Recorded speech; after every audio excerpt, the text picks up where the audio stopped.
अस्सलामु अलैकुम वरहमतुल्लाहि वबरकातुहू। दोस्तों, ये रमज़ान आपकी ज़िंदगी बदल सकता है, बल्कि यही वो रमज़ान हो सकता है कि जिसके बाद आप खुद अपने आप से भी कहने लग जाओ कि ये वो रमज़ान था जिसने मुझे हमेशा के लिए बदल दिया।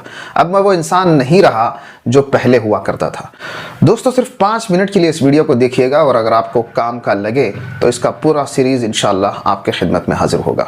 मेरे दोस्तों, हर साल रमज़ान आता है और जाता है, लेकिन हमारी ज़िंदगियों पर कोई फ़र्क नहीं पड़ता, हमारे अंदर कोई तब्दीली नहीं आती। लेकिन ये रमज़ान इंशाअल्लाह अगर हम चाहें तो ऐसा रमज़ान बन सकता है कि जिसके बाद हमारी ज़िंदगी हमेशा के लिए बदल जाए।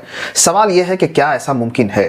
तो जवाब सुनिए मेरे दोस्तों कि हाँ, ज़रूर मुमकिन है, लेकिन एक शर्त है मेरे दोस्तों, और वो शर्त ये है कि हम इस रमज़ान को पूरी तरतीब और पूरी प्लानिंग के साथ गुजारें।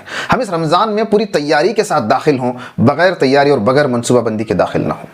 मेरे दोस्तों, हमारे इसी मसले को हल करने के लिए हम एक बहुत ही प्यारी लेकिन मुख्तसर सी सीरीज़ लेकर आ रहे हैं, जिसमें हम हर रोज़ रमज़ान के महीने में 5 ही मिनट का एक मुख्तसर सा लेकिन इन्फॉर्मेशन से पूरा पैक्ड, बिल्कुल मुहक्कक एक एपिसोड लाएंगे, जिसमें उमूमन हर रोज़ तरावीह में जो पारा पढ़ा जाता है उसका खुलासा इतने दिलचस्प और इंटरेस्टिंग अंदाज में आपके सामने पेश करेंगे कि आपके अंदर भी ये इंटरेस्ट पैदा होगा कि आप कुरान को उठाएंगे, न सिर्फ आप तिलावत करेंगे बल्कि उसको समझने की भी कोशिश करेंगे, उसका तर्जुमा भी पढ़ेंगे और ये जानने की कोशिश करेंगे कि अल्लाह सुब्हानहू व तआला ने मुझसे इस पारे में या इस सूरत में क्या कहा है, अल्लाह का क्या पैगाम है। मेरे दोस्तों, जी हाँ मेरे दोस्तों, हर रोज़ इंशाअल्लाह इस तरह का एक एपिसोड आपकी खिदमत में रमज़ान के महीने में ज़ोहर से पहले तक आपके खिदमत में हाजिर हो जाएगा, ताकि हम और आप इंशाअल्लाह तरावीह की नमाज़ों में जब खड़े हों तो इस तरह खड़े हों कि हमें उस पारे का पूरा मज़मून पता है मेरे दोस्तों। लेकिन इससे पहले मेरे दोस्तों,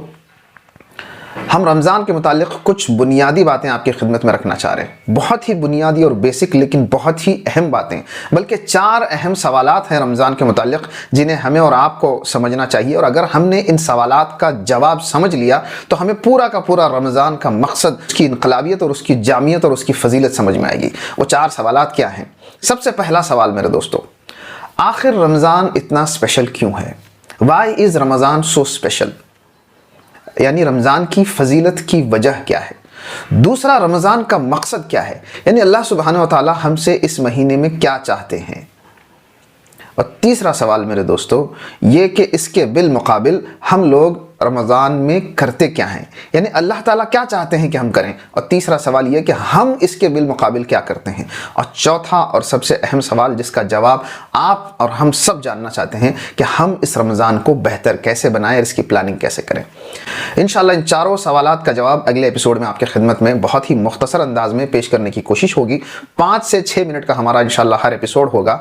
हो सकता है कभी कभी थोड़ा सा लंबा हो इंशाअल्लाह, लेकिन आज के एपिसोड में मेरे दोस्तों इन 4 सवालात के साथ साथ बहुत ही उससे ज़्यादा बुनियादी बात कि माह रमज़ान को रमज़ान क्यों कहा जाता है। अरबी ज़बान में अगर कहा जाए तो इसकी वजह तस्मिया क्या है, यानी अरबी लुगत में रमज़ान किसको कहते हैं। आइए आज के एपिसोड में इस बात को समझकर आज का एपिसोड यहीं ख़त्म करते हैं। मेरे दोस्तों, रमज़ान बना है रॉ मीम द्वाद से। अरबी में कोई भी लफ्ज़ अपने 3 रूट लेटर से बनता है, तो यहाँ जो 3 लेटर्स हैं वो रॉ मीम ज़ाद है। और रमज़ान बना है फ़अलान की वज़न पर मेरे दोस्तों। जिस वज़न पर रहमान बना है, जिस वज़न पर कुरान बना है, उसी वज़न पर रमज़ान बना है मेरे दोस्तों। तो रॉ मीम ज़ाद रूट लेटर से ये बना है। और अरबी ज़बान में रमज़ा कहते हैं शिद्दत की गर्मी को। रमज़ान को शहर रमज़ान अरबी में इसलिए कहा जाता है कि शहर जो होता है, अरबी में शहर कहते हैं महीने को, और शहर को शहर इसलिए कहा जाता है क्योंकि वो मशहूर होता है, सबको मालूम होता है, मारूफ होता है, इसीलिए शहर कहा जाता है। महीने को शहर कहा जाता है। और इस महीने को रमज़ान इसलिए कहा जाता था क्योंकि अमूमन जब वो महीना आता था तो शिद्दत की गर्मी हुआ करती थी, ऐसी गर्मी जो ज़मीन को जला दे और उसे राख कर दे। यहाँ तक कि अहादीस में भी अगर हम देखें तो ये लफ्ज़ इस्तेमाल हुआ है मेरे दोस्तों। एक मौके पर सहाबा कराम ने अल्लाह के रसूल सल्लल्लाहु अलैहि वसल्लम से शिद्दत की गर्मी की शिकायत की, और वहाँ जो लफ्ज़ इस्तेमाल हुआ और रमज़ा इस्तेमाल हुआ मेरे दोस्तों। और फिर जब माह रमज़ान को अल्लाह सुब्हानहु व तआला ने फजीलत अता फरमाई, उसमें कुरान को नाजिल फरमाकर, उसमें लैलतुल क़द्र को रख कर, तो ये रमज़ान ऐसा ख़ास महीना बन गया। फिर उसमें रोज़ों को फ़र्ज़ कर दिया गया। तो इन रोज़ों ने जब रोज़ेदारों के गुनाहों को जलाना शुरू कर दिया, तो मुफस्सिरीन ने इसका एक अनोखा माना बयान किया कि रमज़ान को रमज़ान इसलिए कहा जाता है क्योंकि ये गुनाहों को जला देता है मेरे दोस्तों। तो रमज़ान का ये मतलब है। आइए इसी नहज पर हम और आप ये दुआ करते हैं कि इस रमज़ान अल्लाह सुब्हानहु व तआला हमारे गुनाहों को जला दे। तो अगले एपिसोड में इंशाअल्लाह हम आपकी खिदमत में 4 अहम बुनियादी सवालों का जवाब पेश करने की कोशिश करेंगे मेरे दोस्तों। तब तक के लिए अगर चाहते हो कि हो बेहतर तुम्हारा रमज़ान, अगर चाहते हो कि हो बेहतर तुम्हारा रमज़ान, तो थाम लो मजबूती से कुरान, थाम लो मजबूती से कुरान। मिलते हैं अगले एपिसोड में इंशाअल्लाह दिलचस्प इंफॉर्मेशन के साथ। तब तक के लिए अस्सलामु अलैकुम व रहमतुल्लाहि व बरकातुहू।